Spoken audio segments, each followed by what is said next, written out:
Thank you all for joining us today. We will get started in just a few moments and allow everyone a chance to get logged in.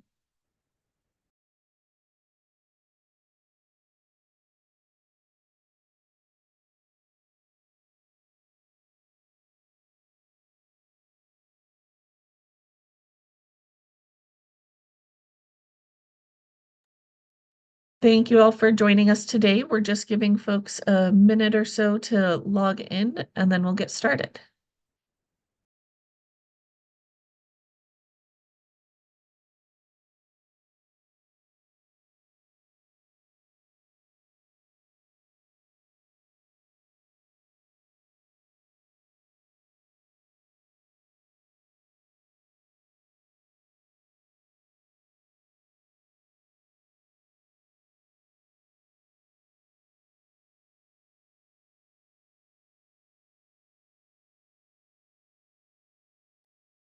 Thank you all for joining us today. We're giving folks just a minute to log in, and we'll get started momentarily.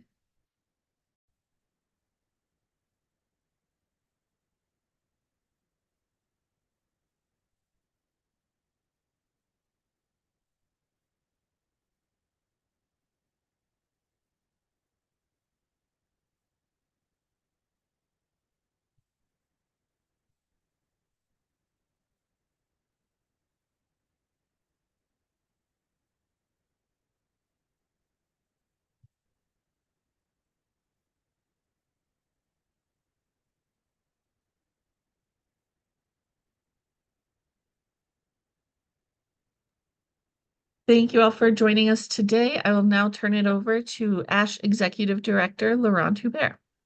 Thank you. Thank you, Megan. So welcome everyone to this webinar on exposing big tobacco's influence on policy and tools for public health advocates to address this problem. This webinar is hosted by ASH, the Americans for Nonsmokers Rights Foundation, and Parents Against Vaping and E-Cigarettes.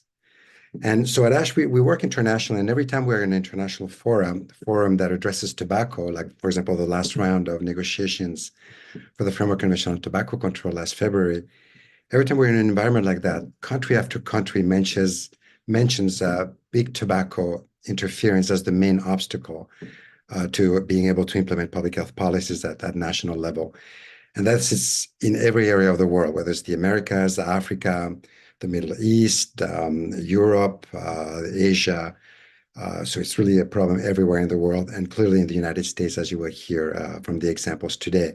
And we see that, for example, with the menthol, when the menthol ban was passed in California, there was an immediate action by the tobacco industry to sue and influence that process in that way. But then you hear about other ways that they do it.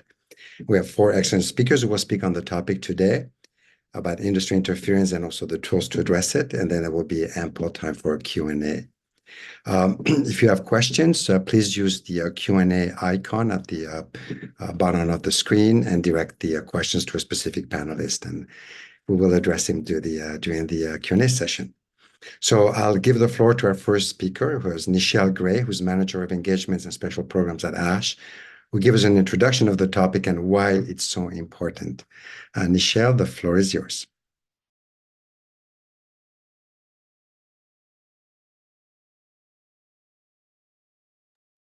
Thank you, Laurent, and thank you everyone for joining us today. I'm going to just, like Laurent said, provide a really brief background on the tracker before passing it over to the other great speakers that we have. So in 2021, ASH was in discussions with our collaborative partner, Doug Matheny, at the Oklahoma Tobacco Research Center to discuss the work he started to collect and highlight state-level tobacco industry lobbying registrations. And as a result of that and those meetings, we concluded that advocates, the public, media, legislators could all benefit from a comprehensive tracker that covered the entire US. So after extensive research, we launched the first edition of our Tobacco Lobbyists and Lobbying Firm Registration Tracker, covering all 50 states and the District of Columbia. And with limited resources, we were able to continue the project in 2023, and this year actually marks our 3rd edition of tracker data. So why shine a light on tobacco industry interference in lawmaking? Well, as the WHO FCTC points out, there is a fundamental and irreconcilable conflict between the tobacco industry's interest and public health interest. The tobacco industry is full of tools to counter strong tobacco control policy measures, and just a few tools in their arsenal include sowing doubt and controversy. The tobacco industry is notorious for spreading disinformation and unfettered scientific data. They hire influential lobbyists to be their boots on the ground. They use front groups to nurture strategic alliances with groups that claim to have public health interest as their top priority. And they're actively writing laws and legislation to influence the process and weaken tobacco legislation. So the ASH tracker is one of those tools that we've developed to assist advocates in our fight against the well-financed tobacco industry.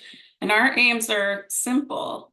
We want to provide a platform to analyze tobacco industry lobbying efforts in order to shed light on their strategies and impact. We want to provide transparent and accessible data. And we want to empower public health stakeholders to make informed decisions and counter tobacco industry influence effectively. So with that, I will wrap up.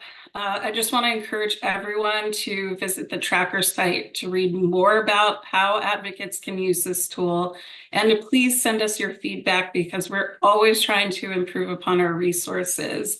And I'd also just like to take a moment to highlight that this year's tracker map actually includes an update allowing you to view data for each year that we've been tracking the registrations. So if you see in the corner up here, you'll see the years. You can click on the years and do a little comparison to see what the industry has been up to. So with that, I will hand it over to my colleague Joud to go more into this year's data and talk about some of the insights that we learned in our research. Thank you.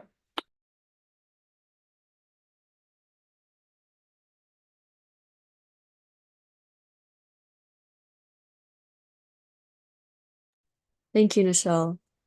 And thank you everyone for joining our virtual webinar today. I'm gonna talk about our insights and our findings from ASH's 2024 Tobacco Lobbyist Tracker. And then I'll go into talking about our challenges, and then I'll show you how to access this tool. I just want to make sure that you can all see the screen and that there's, okay, there we go. I think that's better. So, since our previous tracker data in 2023, there have been significant shifts in 2024. For instance, we noticed that Juul's lobbying registrations have plummeted due to legal and regulatory challenges by 81%. Conversely, PMI, or Philip Morris International, their lobbyist registrations were boosted following their acquisition of Swedish Match by 200% compared to 2021. And I just want to emphasize that this doesn't mean that PMI's efforts in lobbying were existent per se, but after their acquisition, we're seeing an increasingly or alarmingly large rate of registrations piling up in 2024. And in addition to our other investigations of PMI, we even realized how lobbyist disclosures, they include lobbyist effort to promote smoke-free products like IQOS gaining traction. And this is particularly in heavy smoker areas like Texas. And it's even proving how with money you can garner, or tobacco industries garner access and even spread their influence into policymaking. An example of how much money they spend is in $28 million in 2023, where 25% of registered lobbyists were former government employees. This means that they have access to highly influential people, and it's working. I mean, it's working to stall regulation, like the menthol cigarette ban that Laurent was talking about earlier in our presentation. So back to the data. 2024, we had about 1,027 registrations. This is a 10.7% increase from 2023 data, where we had 927. and a 2.5 increase from 2021 data where we had 1,001. If you want more information, you can visit the link on the left, writing tobacco-money, or you can wait until the end of my presentation where I show you where to go specifically. So, challenges in compiling our 2024 data. First of all, in 12 states plus DC, only lobbying firms, not individual lobbyists, are required to register. This lack of transparency can obscure who the real actors are behind lobbying efforts, and it complicates our understanding of just who is influencing tobacco policy. Additionally, we realize that there's a huge problem with states with standardization. On one instance, there is, for example, non-intuitive website layouts that have links that are outdated but still surface the internet. This makes it hard to understand who exactly is lobbying and who exactly do they represent, and are they a firm or not? And it creates problems in trying to figure out accountability.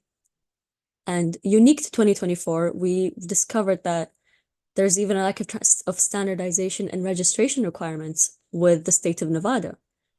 Because if they follow a biannual registration, they biannually release information on not only tobacco lobbying, but other policy stuff also.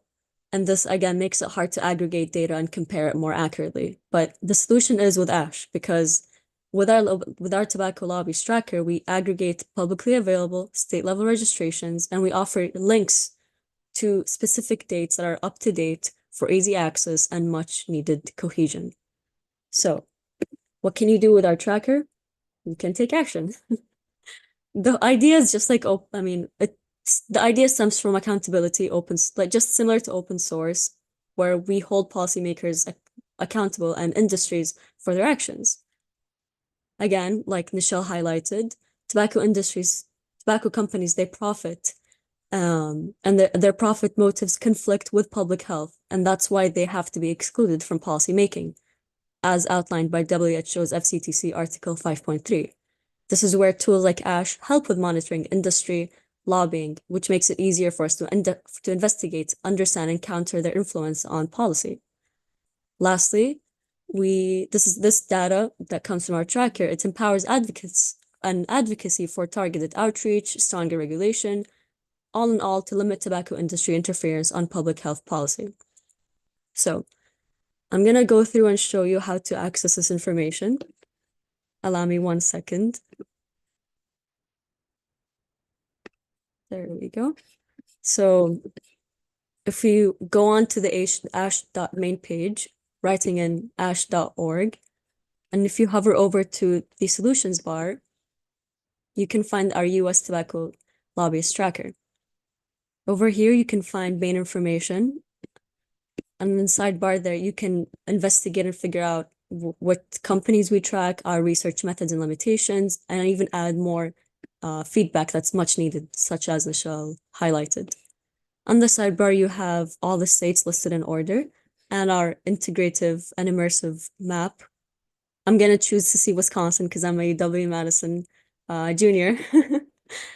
On 2024, we can see that there's about 14 registrations. And if you press more, you get to see just who is lobbying and if they represent multiple entities, such as this lobbyist right here who represents Reynolds American and another organization.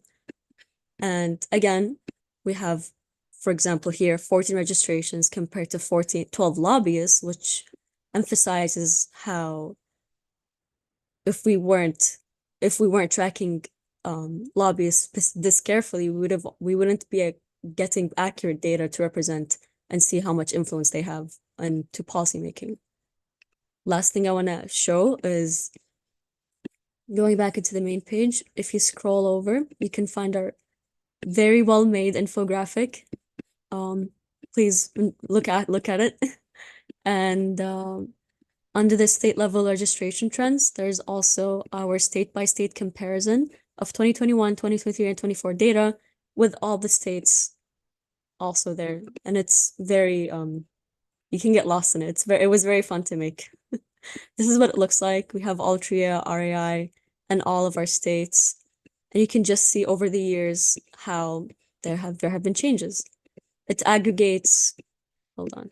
It aggregates the totals, 2021, 22, 2023, and it calculates the difference for you and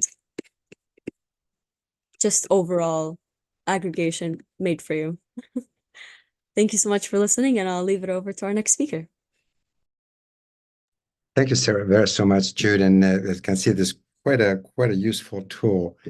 You can see that there is quite a significant amount of tobacco industry lobbying going on, and I have some questions already for about the tracker for later. Our next speaker is Meredith Berkman with Parents Against Vaping and E-cigarettes.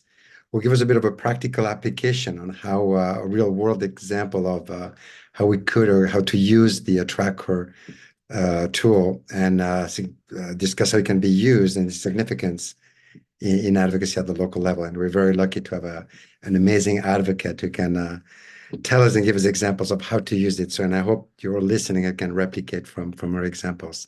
Meredith, the floor is yours.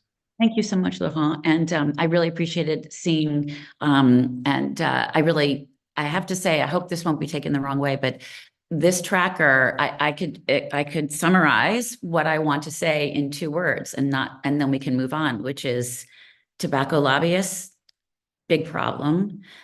The tracker, amazing resource and potential solution.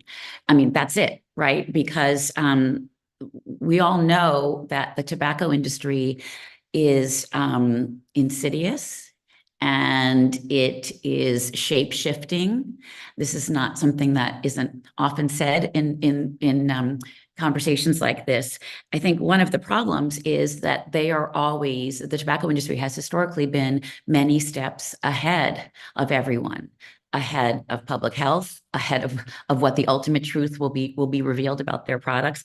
And so I think it's really, really important to have this resource in particular, but so many resources that allow people who are working in public health the opportunity to try and fight a fair fight. I mean, that's why I'll give you I have a couple of real world examples. And the first one is that last year, I'm the co-founder, thank you, of Parents Against Vaping, as Laurent said, and I'm a full-time volunteer, one of the 3 moms that founded this as a grassroots response to the vaping industry and the tobacco industry, predatory behavior, particularly focusing on children.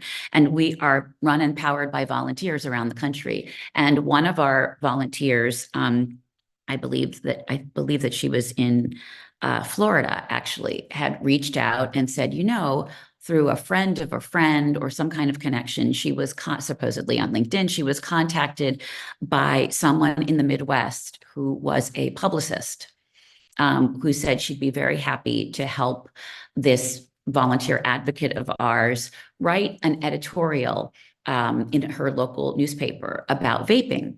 Well, that sounded great. We're always looking for volunteers and there's a lot to do and limited resources. But I remember thinking, well, wait, she's in Florida and this person is in the Midwest. That doesn't, okay, well, and I received a draft to look through. And there were some things I found troubling, but I thought maybe, it's a learning curve. And then I went back and I called this mom and I said, just tell me, how do you know this person? I'm a little confused. And it was sort of a weird, someone who knew what I was doing and knew a friend of mine or some weird connection. And I said, just I'm going to come back to you. And I, sure enough, went on the tracker. And I'm so grateful that I did, because it turned out this woman was working for a firm that had been hired by a tobacco industry. And she was, think about that, like how random. She's in a different part of the country. She reaches out to a volunteer parent who had been public, through us about her child's addiction to nicotine vapes.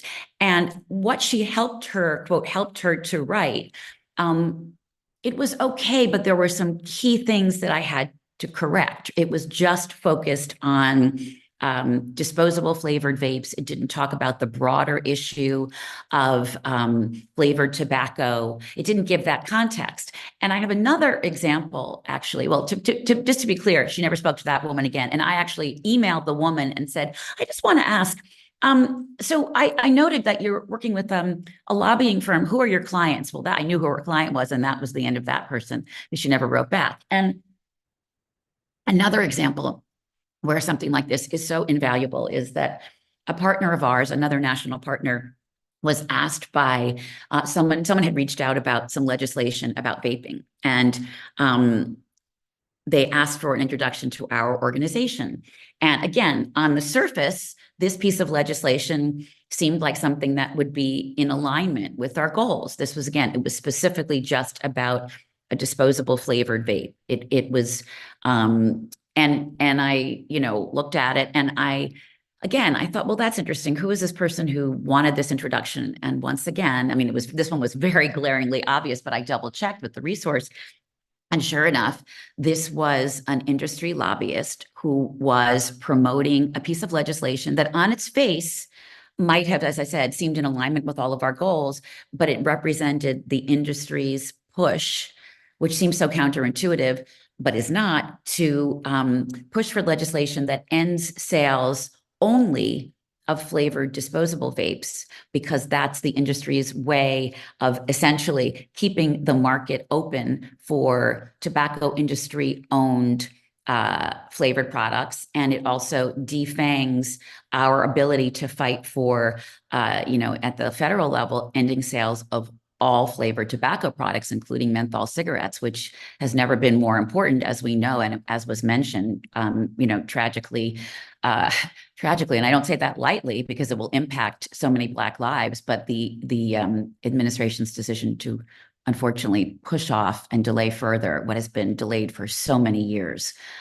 which is ending sales of menthol cigarettes. So I think it's incredibly frustrating that the industry over so many years and with unimaginable amounts of money can distort truth, can forge relationships in which they have access to policymakers whom they can convince of satisfying their interests. When we who are working in public health, including volunteers like me and all of the parents that we work with in our organization, are really just fighting to protect people from the predatory nature of the industry.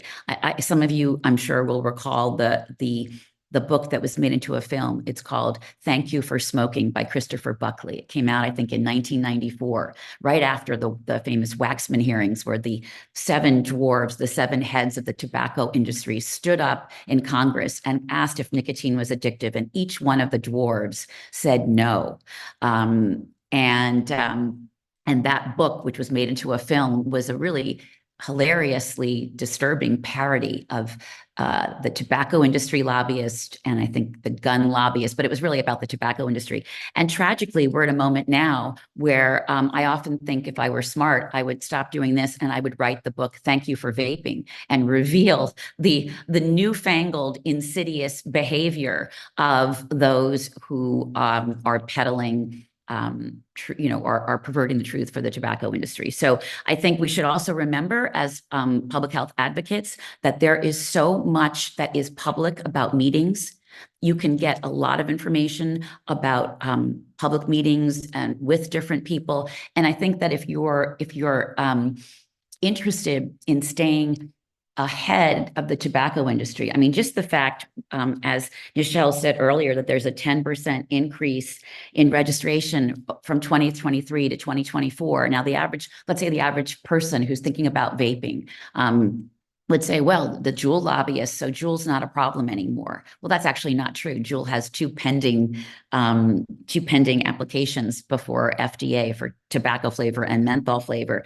But, I think the fact that there's an increase in lobbyists just shows that we must be grateful for this resource. And I hope that this kind of resource could be expanded, if not necessarily by ASH, but by others who have funding to do so. I find very often when I read an editorial in a city or local newspaper, or even in a national publication, you can always tell when it is written by someone from the tobacco industry. And maybe it's not someone who works for the tobacco industry, but if you dig deep and you can look up what organizations they're working for, if we had a resource that listed all of the organizations that is funded by the tobacco industry, and you connect the dots multiple times, I've had to go back to editors and say, you didn't put this person works for an organization that receives money from the tobacco industry. So I am so grateful to Ash for this. It makes the work of a mom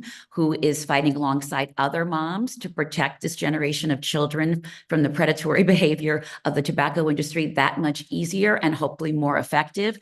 I hope it can be expanded. And thank you. Thank you, Meredith, and thank you for those examples. And when you mentioned this, it's true that because in other countries we don't have that such a tool always as easily accessible. Mm-hmm. And just as an example, just before the negotiations for the Framework Convention on Tobacco Control last February, some governments were contacted by consultancy firms, companies, and sure enough, they themselves took the time to do unfortunately, there was not an international ash tracker. But they took the time, and sure enough, they found that those consultants had clients among their clients, the tobacco industry. So I don't want to put you on the spot, though, when are they going to have the international tracker? Because we are constantly being contacted by people from other countries who say and I'm always suspicious. So definitely a project, and Nichelle has been leading that. I'm sure it's in her mind. So something maybe she can address later on during the Q&A.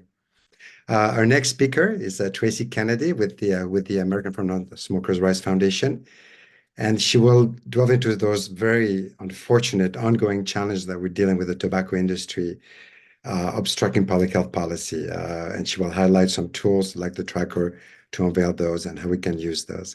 So Traci, the floor is yours. There we go. Laurent, can you just confirm you're seeing my slides? Yes, I see the slides and hear you perfectly. Okay, thank you so much.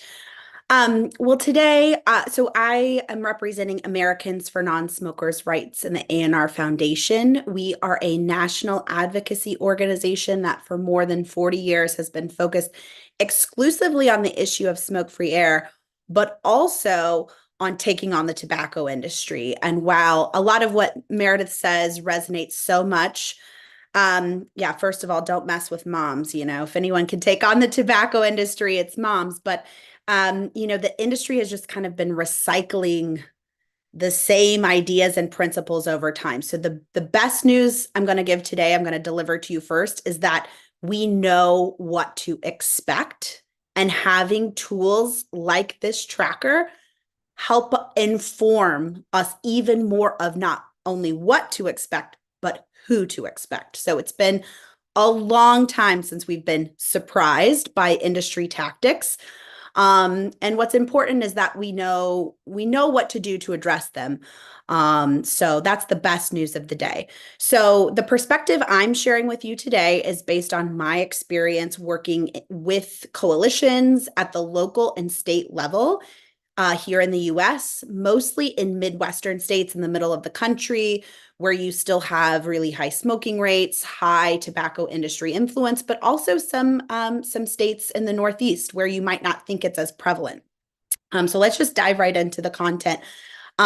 So really what I want to talk about today is how anytime we're feeling tension as a coalition, where there's a challenge we're feeling is difficult to address, or we're trying to advance a piece of legislation and it just seems impossible to move that legislation, we can almost always track the crux of the issue back to an industry ideal, which is wild to me, but it's something very important because as time has gone on, our coalitions, we have new people coming into the movement, which is phenomenal, but they might not know the industry like we know the industry. And the same goes for lawmakers. They may not remember the slide I'm going to show you in just a few minutes that Meredith referenced, when they may not know that the tobacco industry and those who lead the industry are convicted racketeers, for example. So it is upon us to continue to expose the industry for who they are and the tactics that they play. And not only expose them to lawmakers, but also to the public. So they really realize the forces at play here. So a few things that have come up just this year are historically things we have seen since the 90s and before that. So it's the basis of these persistent myths, normalizing indoor smoking as part of the culture. Now it might not just be combustible products, but now it's turned into electronic cigarettes or vaping devices, cannabis consumption indoors, cigar consumption indoors. And this just kind of notion that smoking or indoor smoking is part of a hospitality culture of fun. Something that has come up in New Jersey and Pennsylvania, where we have been on the cusp of passing life-saving legislation for thousands of casino workers. So casinos are one of the top places where workers in the US are still exposed to secondhand smoke. In New Jersey, you have every other worker protected from secondhand smoke except casino workers.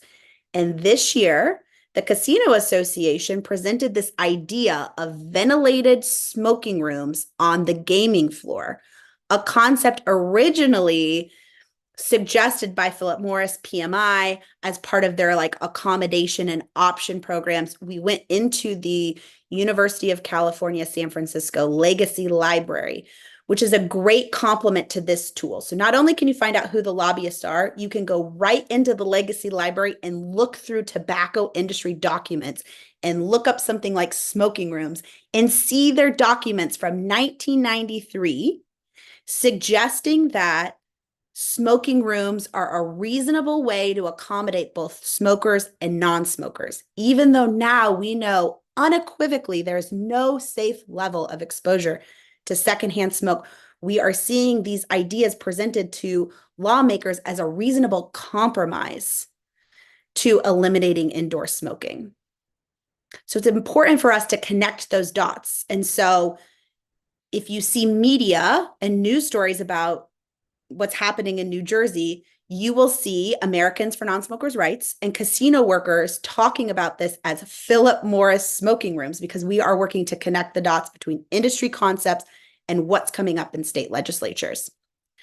The whole concept that smoke-free laws have a negative impact on revenue or income for a business was perpetuated by the industry and still pervades today. And it's based on decades-old research that is not peer-reviewed, that was paid for by the industry, but it still pervades many powerful circles, business circles, and allies of the industry. This whole concept of the role of government, which has especially become relevant in state capitol buildings in a post-COVID era. What is the role of government in public health? There's a resurgence of this discussion about the role of government in regulating business, a concept that was championed by the Chambers of Commerce, paid for by Big Tobacco, and the American Legislative Exchange Council, or ALEC, another front group of the tobacco industry. So this final point, this investing in research and building alliances for so long, Big Tobacco really didn't even bother to show up in state capitol buildings to do their dirty work, to do their bidding, because after being convicted racketeers, they lost a little bit of credibility. And so they really relied on these front groups to do their bidding for them. But we're going to talk about in a minute, that has changed. That's changed. And now it's a representative Philip Morris, it's a representative Altria, it's a representative R.J. Reynolds coming directly to Capitol buildings and testifying on behalf of bills. So if anything, the industry is front and center in a way they hadn't been in the past few years. So what does this look like in practice? So that's kind of the general approach, the history of the kind of culture that the industry is creating to meet the success of the tobacco prevention and control movement. Smoke-free laws, age of sales, merchandising laws, flavors restrictions. So the industry often sees the writing on the wall and they work to get 3 steps ahead by lobbying up and passing any number of things. So in the 90s, we saw the tobacco industry taking on youth access laws. So a lot of states preempt the local options of what people can do at the local level through youth access laws. And again, this preemption of local options, we've seen a huge resurgence of limiting local options on enforcing sales provisions. And the industry has exploited the confusion about Tobacco 21. So Tobacco 21 is the federal law. The age of sale of tobacco products in the United States is 21 years of age. But in state capitol buildings, they're still having conversations about the appropriate age of sale and using that as an opportunity to restrict local governments from being able to restrict sales or create zoning ordinances to say, whether or not you can open a tobacco retail store within certain feet of a school. So it's this whole kind of, we call it a wolf in sheep's clothing sort of approach by saying the industry will say, let's address youth vaping or let's address youth access to products. And so it's confusing for the general public. Let's address the discrepancy between the federal law and state law. And they use that as an opportunity to insert their preferred language, things that gives them an advantage, limiting local option, exempting them from taxation, all types of things. That's what's really happening. So over here, they're saying, we want a smoke-free future. I saw that in the Q&A. We want a smoke-free future. We want to protect young people. We want to get illicit e-cigarettes off the market, is what they're saying. But in reality, they're always protecting their bottom line. So again, we talked a little bit about this in the first slide, but what we're really seeing is a doubling down on preemption, reintroducing preemption in many states, rolling back smoke-free protections at the local and statewide level to allow for cigar smoking, restricting flavors and other merchandising local ordinances, expanding on-site marijuana consumption and connecting tobacco companies with cannabis companies and the Philip Morris smoking rooms. So I just have to share this slide because some people are not as familiar with it, but this is the actual image of the tobacco executives testifying in front of Congress and lying, saying their products were not addictive. So I just want to share a couple quick examples of how this is played out in legislatures, and then we'll turn it over for Q&A. But these are all examples that were brought up today, including the IQOS heat not burn product. So I want to start there. I went too far. So this is an invitation. So I am based in Iowa, right in the middle of the country. We have we're right in the middle of everything. Relatively low smoking rate. We're not like a test market for a lot of tobacco products. We have a workplace, restaurant, bar, smoke-free law. But I received an invitation as a registered lobbyist in the state of Iowa for a conversation with Philip Morris International. Some of you may recognize this researcher's name as a former staff member of the FDA Center for Tobacco Products Regulation, who now works for Philip Morris. So you may see the conflict there, inviting us to learn about the efficacy of smoke-free products and their potential for helping adult smokers in Iowa who do not want to quit switch to less harmful alternatives.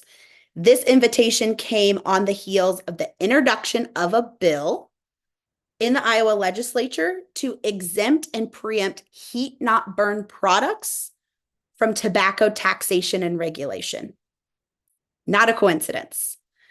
Not a coincidence. We were able to keep that bill from moving, but there's a lot of confusion about these products and what they really are. And the industry is on a PR tour of the United States trying to get out in front of us. So this is a bit of a wake-up call for us. If it's happening, and usually it's like fashion trends, it takes a few years to get to the state of Iowa. So if this is happening in Iowa, it's happening in your legislatures too. So we want to get out ahead of this. A little bit confusing because the bills are structured a little strangely, but it's coming directly from the industry. So what did I do too? Anytime I see a piece of legislation, I go and look up, this came up in the state of Missouri. So I looked up who is lobbying on behalf of the tobacco industry in the state of Missouri. Are they in the Capitol building? How can I recognize this? So real life examples of how I've used the ASH tracker. I see a bill come across my tracking device, my tracking website. I wonder, is this an industry bill? It's confusing. I don't really know what this bill's trying to accomplish. It's confusing to me. I don't understand. So then I look to see who's registered to lobby. Have I seen them in a hearing? Have I seen them in a lawmaker's office? Then I look for certain lawmakers who introduced the bill. I look at their campaign ethics. Who's donated to their campaign? Have one of these lobbyists donated to their campaign? So that is like the series of dots we're able to connect, starting with the ASH tracker. What's so beautiful about this is exactly what they presented. Instead of me having to learn 13 different ethics commission websites to find out who these lobbyists are, which is no small feat, they've done that work for you. So that's one real world example of how I try to figure out, is this an industry bill? So I talked about, this is a screenshot from the legacy library of this accommodation policy for ventilated smoking rooms in a smoke-free area. So this came up when we were pushing a bill to be heard in the state of Pennsylvania. Pennsylvania is one of the top states with more tobacco industry lobbyists than any other state. So it was probably very easy for them to come up with this language. So I just want to leave us, before we move on to Q&A, with how I think we win, always calling attention to industry interference. When you have a chance, point it back to the industry. Unfortunately, it's like health and wellness. There's no such thing as maintenance mode. Even if you have a long-standing, successful, popular smoke-free law, we have to stay organized to maintain the integrity of these effective and popular laws. Most importantly, Meredith really hit this home, but the focus is on people. The industry is focused on profits. We are focused on protecting people, and there's no argument as strong as saving. This is real people we're talking about. It is data, it is statistics, but every one of these people that are exposed to secondhand smoke matter. Their life has intention, their life has purpose, and it impacts a whole series of other people, their families, their communities. And that is how we really connect with lawmakers, calling out the industry for focusing on profits and reminding them that their job is to protect people. So again, I will drop in the chat as we're doing Q&A, the importance of storytelling, and we have some really good examples of that, how we're kind of cutting through the industry rhetoric, because we can't outspend them, and we can't have as many lobbyists as they do, but they don't have these same stories that we do. So I'll drop those in the chat for you all to look at, and then I'll turn it over to our hosts for discussion and questions. Thank you, Traci, and thank you for those, again, very practical examples, and also for reminding us again of this total conflict of interest between the interest of protecting people and the interest of the industry, which is to make profit by selling an addictive and lethal product. So definitely those are in total opposite conflict. So we have a number of questions. We have some in the Q&A and some others that came up. Just start with a very quick one for Jude. You started with you said that there's a significant amount of lobbyists, but you mentioned also that in 12 states, for example, the individual lobbyists don't have to register. So I can assume that probably that's still an underestimate, right? That probably there are way more lobbyists out there that go undetected. Is that correct? Jude, would you agree with that? Or Sorry, yes, I would definitely agree with that, and that's what we're doing with our lobbyist trackers, that we're trying to investigate and really see who is lobbying and trying to work around this problem. Again, as I emphasized in my presentation, and as Traci really emphasized in her presentation as well, it's the issue here is that, or the solution that Ash really offers is who is lobbying, and that's what we're really driving home.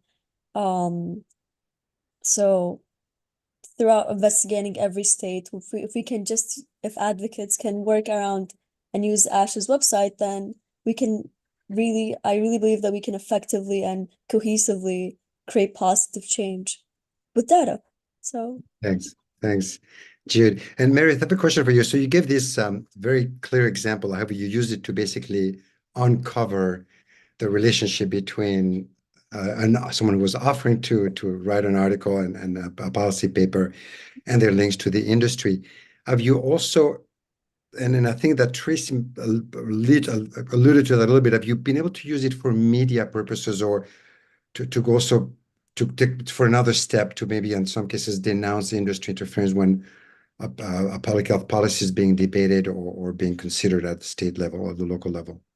So, no, I think what I have tried to use it for, I mean, I think, and everyone who spoke, I think, did a fantastic job. And I was jotting down notes of things I want to follow up on myself so I can be more effective and spread the word to our organization and the parents around the country who have the stories, as Traci said, that really you cannot outspend, as you said, like there's no amount of money the industry could spend to drown out the sound, authentic story of pain of parents and children who are impacted by the tobacco industry. But in answer to the question, I sometimes I use something, opensecrets.org, which can tell me who has given money to particular legislators at the federal level, at the state level, if we're having trouble getting through to someone.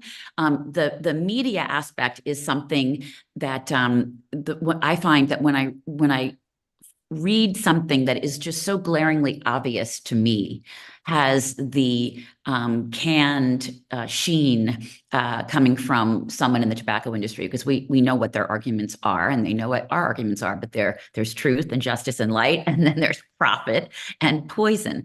And so I have not been able to use it for media. I do think that there should be some kind of media related. I mean, that was one example. It was very surprising to me because I have not been able to use that for media. What I do often is if I read something and I think it stinks or it's odd, I will go look at the person's affiliation and then go into then I would go onto that person's website. And, and I can give many examples, but I will then see who are the primary funders. And most of the time, not always, I'm right. So I have not used it for that. But if it were possible as sort of as an addendum to add something that looks at and because it's the usual suspects, there are a bunch of people who came out of the Bureau of, not out of the Bureau of Tobacco and Alcohol and Firearms, who keep writing these, industry pablum editorials in national publications and in local. So it would be helpful, but I have not yet tried to use it for media. But now that you've said it, I will see if I can in the future. I wonder if it's possible. And I wonder if Traci has something to say about that. And we do also, by the way, Ash has also political donations tracking tool that also Nichelle has been leading. But Traci, any thoughts on that, on using it for media communication when you're able to expose that industry interference?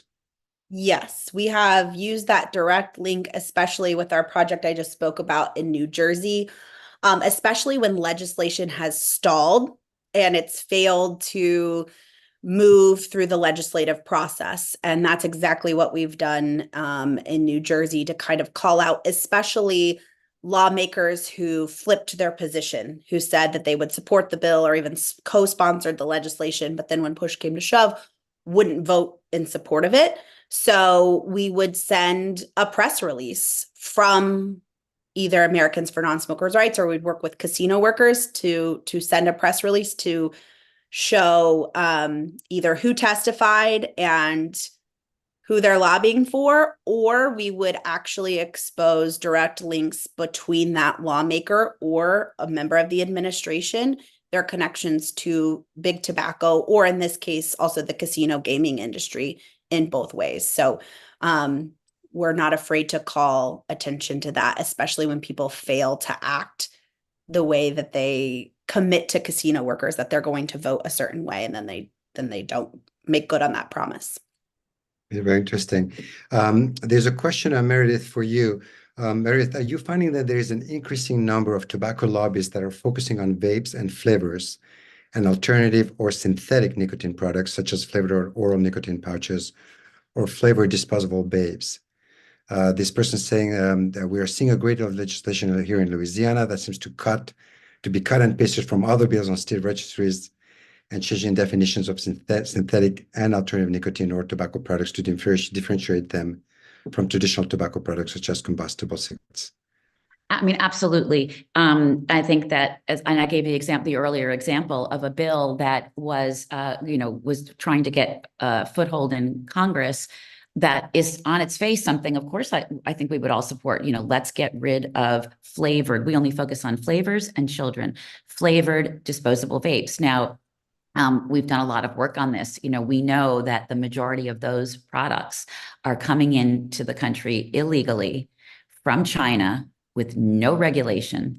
And so we have seen that there is and I gave the example, there's an industry push to promote bills that are just focused on getting rid of flavored disposable vapes. So that, on its face, that is serving a public health goal of protecting children in this moment from this threat. But what it does is it cuts off at the knees the rest of our shared goals as a public health community. It's too easy. I mean, in T21, I think both of you, the other panelists mentioned that. At the very beginning when I started this work, I remember liking someone's post on Twitter because it was a very prominent member of Congress who has traditionally not been focused on the public health goals and has been supportive of the tobacco industry. But I thought, oh, but there he is talking about T21. Well, I support that. Of course, it should be 21.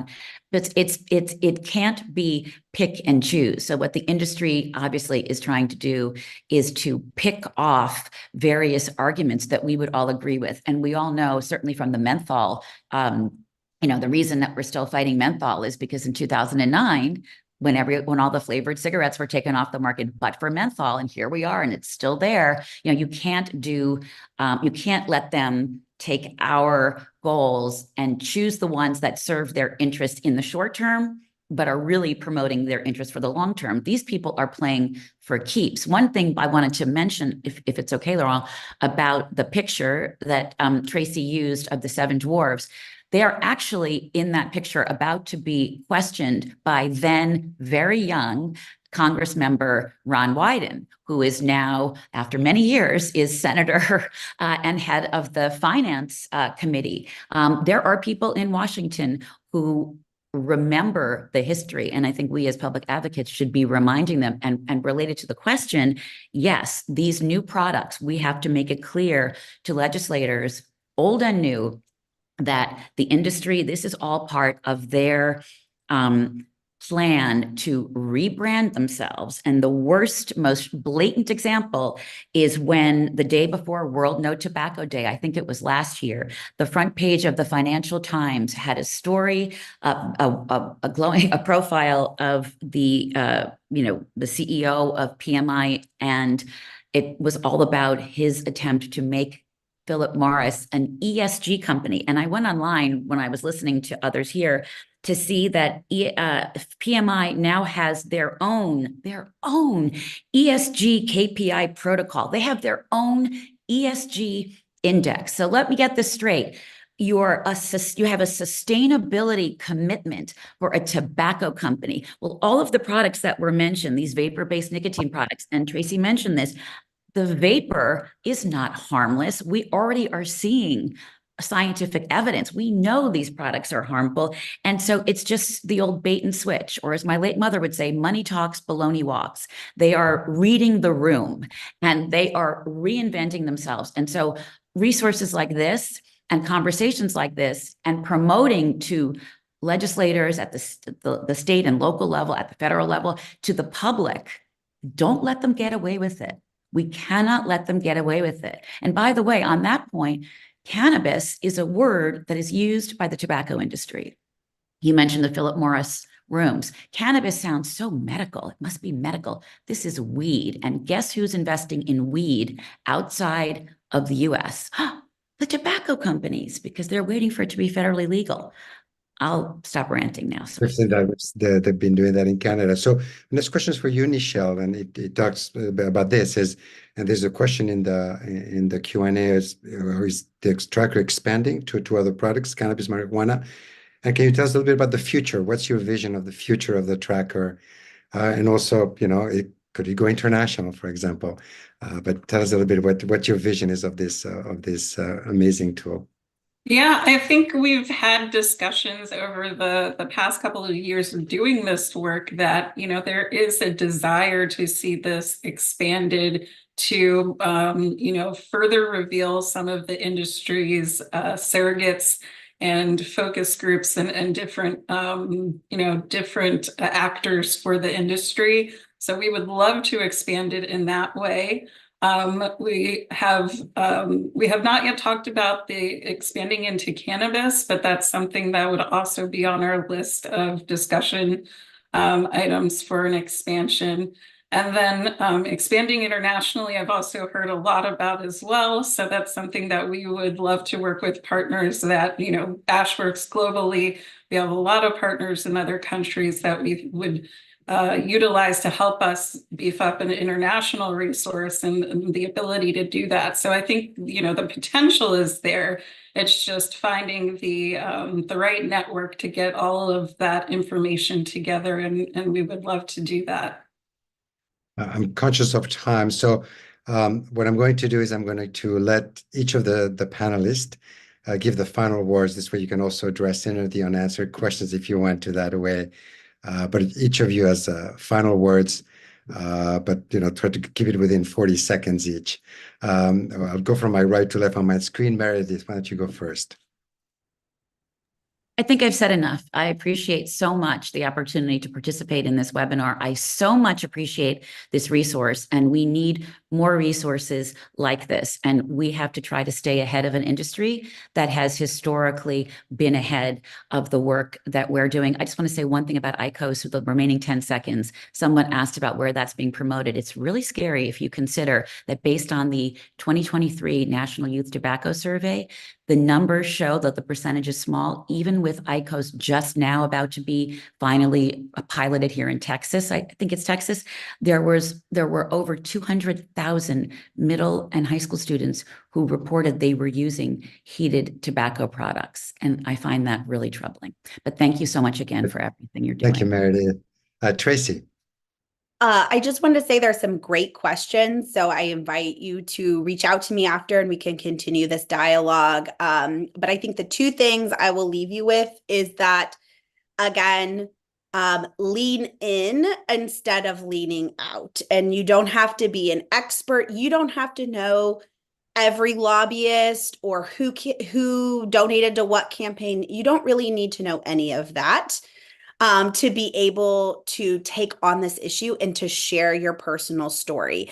And there was another question I saw in the chat showing how local work works to help solve the issues. So people talking about why this is still a problem is so important. Where are you exposed to secondhand smoke or e-cigarette aerosol or cannabis? Why is this an issue? Where are you exposed and what is your experience? And what is working to address that? That is what is convincing to lawmakers. Please let us continue to have the opportunity to address local solutions creatively. That story is what is going to pervade all of this nonsense, which is what this really all is. So if you feel intimidated, I get that, but you are the expert at your own story or finding those in your community with their story. And that's, I truly believe, what is most powerful. Thank you, Traci. Jude. I just want to take my chance to kind of ask all of our listeners to kind of use our tracker and explore their own states. If you, by any chance, find a lobbyist name that's missing, or if you have any feedback on our tracker, it's much appreciated. And it's not just an independent project, it's a collaborative work. And again, everyone's story matters, but also if you catch any mistakes, or not if you catch any mistakes, but if you're very well researched on your own state and you find that we missed a name or missed some critical information, please get in contact with us, and really appreciate this. Thank you. Thank you, Jude. Nichelle, final words. I will just reiterate Jude's statement and both Traci's statement. Send us your stories, send us your information. Not only do we have this tracker, we also provide data to the Tobacco Industry Interference Index, the global one, and as well as our US one. So that information is key to, documenting what the industry is continuing to do to undermine public health policy. So knowledge is power, and please just share your information with us as much as you can. Thank you. Thank you, Nichelle. So thank to all of you for joining us today. Take also this opportunity to thank the panelists, great presentations and great way of presenting the information. And our next webinar will be on the release of our report for War Not Tobacco Day on protecting children from the tobacco industry. And our report is very much focused on using a human rights-based approach, given that the rights of children have been recognized at the highest level of international law. And there's an international treaty, the Convention on the Rights of the Child, for example, which provides tools for us to address that.